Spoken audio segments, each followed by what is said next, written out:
Une question se pose. Je sais que de plus en plus d'entre vous, hein, vous me dites dans les commentaires, moi aussi, je suis un gauchiste des années 90, je me reconnais plus dans cette gauche, du coup je vais voter à droite. Ou du coup, vous êtes comme moi, vous ne votez plus.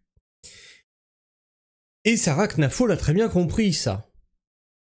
Et elle a un message à vous passer. C'est pas parce que vous souhaitez vivre dans un pays en sécurité qu'il faut que vous vous sentiez marginaux ou extrémistes. Ce n'est pas être extrême que de vouloir vivre en sécurité. C'est la normalité. Seulement la gauche crasse et les fistes communistes vous fait croire que souhaiter ça, c'est être facho. Je sais pas. Enfin, prenons l'exemple du travail. Tu vas au travail, tu mets pas tes équipements de protection, tu mets pas les filets de sécurité parce que tu travailles en hauteur et tu tombes. Bah c'est pas normal. Donc il faut mettre ses équipements de protection, etc. pour ne pas avoir d'accident de travail. Eh bien, c'est comme si je te disais, bah si tu souhaites ça, t'es facho. Travail en danger. Bah non. On a tous le droit d'être en sécurité. Quand tu sors de chez toi, être sûr que tu rentreras chez toi. Bon, sauf accident de la route, etc. Mais pas planté, pas agressé, pas déglingué pour un soi-disant regard de travers, pour un refus de cigarette, etc. On va faire le tour de ce que nous dit Sarah Knafo. Ne vous sentez jamais marginaux ou extrémistes. On va agrandir un tout petit peu. Hop, la recadrer. Voilà. Ne vous sentez jamais marginaux ou extrémistes. Ce n'est pas extrémiste de vouloir vivre en sécurité. Ce n'est pas extrémiste de vouloir que vos enfants aillent à l'école pour y apprendre quelque chose. Vos convictions sont consensuelles et majoritaires. Ah, attendez, je ne l'ai pas sur le bon. Là, le son, il est là, le son, il est là. Le son, il est dans mes oreilles. C'est bon. Alors c'est vrai que quand on fait ses études dans les années 2010 à Sciences Po et qu'on pense ce que je pense, on a tendance à penser qu'on est marginal, extrémiste, en se disant mais c'est quand même fou, pourquoi est-ce que tous les autres trouvent aberrant ce qui me paraît être du bon sens. Et quand on sort de cette école, ou quand on découvre le reste de la France, comme j'ai eu la chance de le faire par la suite, on s'aperçoit qu'en réalité, on n'est ni marginal ni extrémiste, mais au contraire consensuel et majoritaire. Voilà. C'est pas faux ce qu'elle dit. Mais seulement, c'est ce que je vous ai dit. À force de dire aux gens qui pensaient comme ça de fermer leur gueule, eh ben ils ont fini par en avoir marre de la fermer et de l'exprimer, ce ras-le-bol. Et aujourd'hui, si on a une droite qui est en train de redevenir forte et d'exploser hein, dans les votes, dans les sondages, etc., c'est parce que la gauche a voulu museler le débat. C'est-à-dire qu'elle n'avait rien à opposer, donc elle a voulu verrouiller le débat, ostraciser ceux qui pensaient pas comme eux, etc. Sauf qu'on voit que quand maintenant ils sont en face à face, ils se font ramoner la tronche. Parce qu'ils n'ont rien, parce qu'ils n'ont aucune prise avec le réel. Et que dès qu'il y a quelqu'un qui leur parle vrai en face, ils se font éclater. C'est tout le problème. Si aujourd'hui, l'extrême droite est aux portes du pouvoir, vous pouvez remercier la gauche. C'est le travail de la gauche qui a fait ça. Et ça a été la bonne surprise que j'ai eue quand j'ai quitté les bancs de Sciences Po, de m'apercevoir qu'en réalité, ce que je pensais, une grande majorité des Français le pensaient. Et je pense que s'il y a un mérite à la campagne qu'on a faite en 2022, c'est que beaucoup se disaient la même chose. à leur travail, dans leur famille, dans leurs milieux sociaux respectifs, où en réalité tout le monde pensait la même chose, tout le monde voyait la même chose, tout le monde ressentait la même chose, parfois le même malaise devant ce qu'ils peuvent entendre à la télé, ce qu'ils peuvent entendre au travail, dans leurs entreprises, en se disant mais je suis peut-être seule à penser ce que je pense. Et il y a une forme de désarroi quand on se dit je suis seule au monde. Enfin, vous avez sans doute lu 1984 où on voit ce héros qui se croit presque fou de continuer à croire en la vérité. Et quand il a en face de... Mais c'est ça, c'est qu'on a... Je vais en revenir à la gauche. Tu leur sors des études, tu leur sors des chiffres, tu leur sors des... C'est factuel.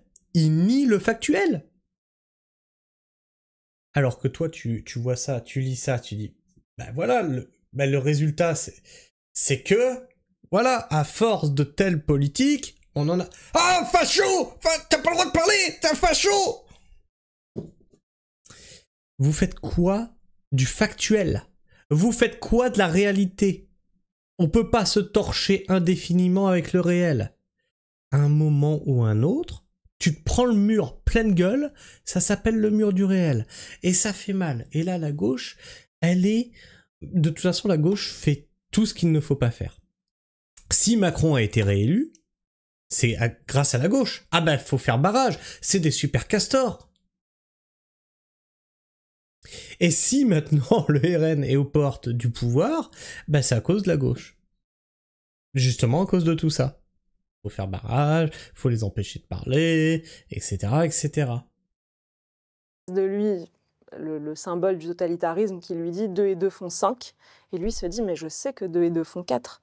Et on veut lui faire croire que c'est lui qui est fou de persister à penser ce qu'il a toujours considéré comme la vérité qui existait, qu'on ne pouvait pas remettre en cause.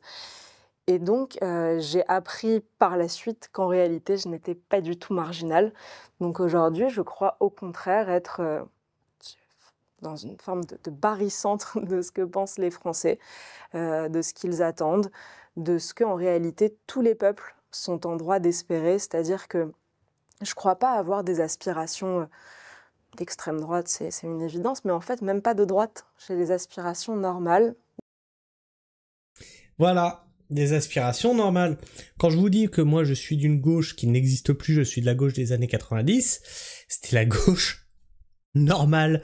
Je veux dire, c'était la gauche des prolos, la gauche des paysans, la gauche de la France.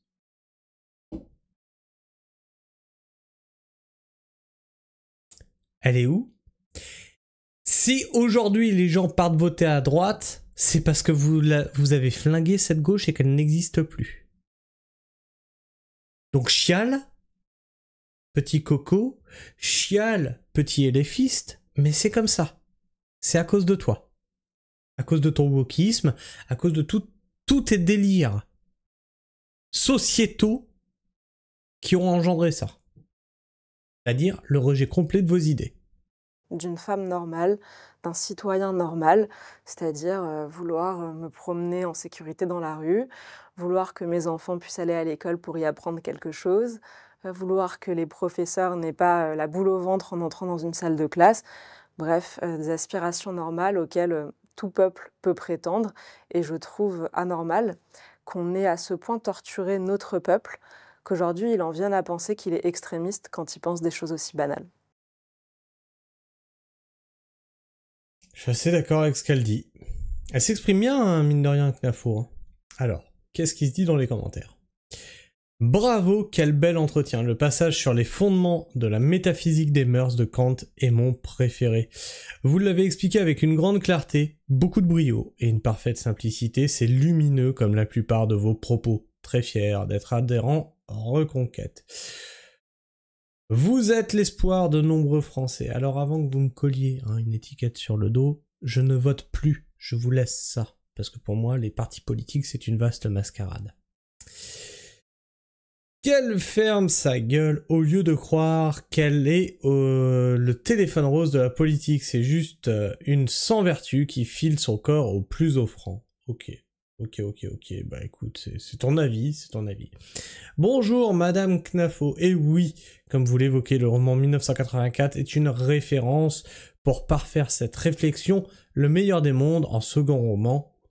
Oui, qui sont à peu près la même critique de la société, donne un regard tout autre de notre société où l'on prône l'aliénation et le révisionnisme où le mensonge devient vérité. Le petit moustachu aussi ne se sentait pas marginal, et dans les faits, il ne l'était pas. N'était-il pas extrémiste pour autant? Ça s'appelle faire un homme de paille. Tu fais un homme de paille, mon grand, parce qu'elle te dit que non, elle n'est pas extrémiste, elle explique pourquoi, et toi tu lui dis, bah oui, mais en fait, lui, du coup, il se sentait pas marginal, mais il est extrémiste, alors. Voilà, bon, bref, il écoute rien. Où il fait du cherry picking. Et je suis sûr qu'il va se dire zététicien, ce mec-là. Oh, ça serait rigolo qu'il le dise dans son truc. Chercheur en biologie. Bon, voilà. Voilà. Je suis sûr que c'est un zététicien derrière. Les mecs, ils te font des leçons sur la science, la zététique et tout, pour faire ensuite des hommes de paille, mais gros comme ça, quoi. On ne peut mieux dire, c'est l'évidence même, et je ne comprends même pas que certains veuillent la contredire. Tout être humain sensé pense comme cela. Que du bon sens qui nous a tant fait défaut en France depuis si longtemps. Franchement, les Français sont au bout du bout. Pour la plupart des gens, il ne semble n'y avoir que deux solutions, l'expatriation ou la défense armée. La droite doit absolument s'unir pour éviter le naufrage final annoncé qui serait violent et coûteux. Ils ne s'uniront jamais, je ne pense pas. En tout cas, à droite. À gauche, ils l'ont fait, ça a fini par imploser. Et je pense que si à droite, ils le faisaient, ça finirait par imploser aussi, parce que, certes, ils sont même port politique, mais ils voudront toujours tous tirer la couverture à eux. Et c'est pour ça. C'est en ce sens que je ne vote plus. Parce que les partis politiques ne font que de l'électoralisme. Peut-être même que la CNAFO fait de l'électoralisme, en draguant une certaine partie de la population. Et moi, je ne veux plus être l'instrument des partis politiques. Je ne veux plus être les personnes, leur marchepied pour accéder au pouvoir. Après, vous faites ce que vous voulez dans votre âme et conscience. Je sais pas ce que tu penses de tout ça, n'hésite pas à me partager ton avis, ton opinion dans l'espace commentaire, à t'abonner si tu es encore là en fin de vidéo, et bien sûr, partager ce que vous dit Sarah Knafo. Tu n'es pas extrémiste en cherchant à vouloir la vérité, en cherchant à vouloir la sécurité, en cherchant à avoir un pays qui fonctionne normalement. Ce n'est pas de l'extrémisme. Et tu peux liker. Liker cette vidéo lui permet d'être plus présente dans les algorithmes de YouTube, et donc que plus de monde tombe dessus, et donc sache qu'ils sont normaux. Sur ce, moi je vous fais la bise, prenez soin du sol, et restez pragmatiques. Ciao.